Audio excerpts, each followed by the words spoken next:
Le cinéaste sénégalais Sembène Ousmane, né le 1er janvier 1923 à Ziguinchor, Casamance au Sénégal, le doyen des cinéastes répond à l'appellation affectueuse d'aîné des anciens. Fils de pêcheur, il fut pris très jeune dans les filets du cinéma. Ses économies y passaient et sa passion est restée intacte. Pourtant, il a failli être perdu pour le cinéma au bénéfice de la littérature. Tirailleur puis docker sur le port de Marseille, il écrit des romans remarquablement remarqués.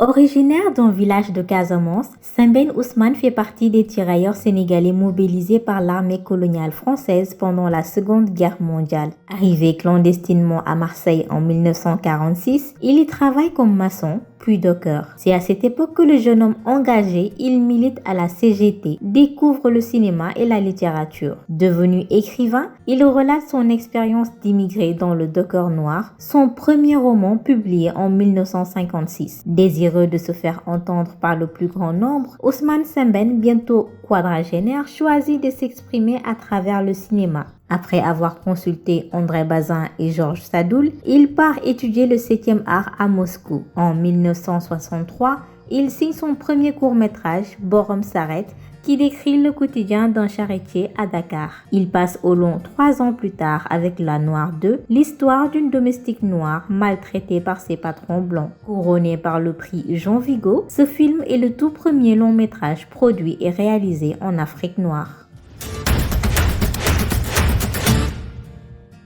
Il dépeint avec humour et sans concession les rapports sociaux dans l'Afrique contemporaine dans le mandat sorti en 1968. Sembène Ousmane s'attache aussi à évoquer les pages les plus sombres de l'histoire de son continent, les conflits religieux du XVIIe siècle dont Tcheddo en 1977 ou les affrontements avec l'armée coloniale durant la guerre, Dieu du tonnerre en 1971, puis le camp de Tcharoy, Grand Prix du jury à Venise en 1988. Une œuvre qui revient sur le massacre des tirailleurs sénégalais par des gradés français en 1945. Après Guelwaar 1991, Sembène, homme de combat, entame une trilogie baptisée L'héroïsme au quotidien, portant notamment sur la condition des femmes en Afrique. Il fait le portrait d'une mère célibataire dans Fat Kiné, le premier volet sorti en 2001, tandis que Moladé, l'un des films les plus remarqués au Festival de Cannes en 2004, est une dénonciation de l'excision.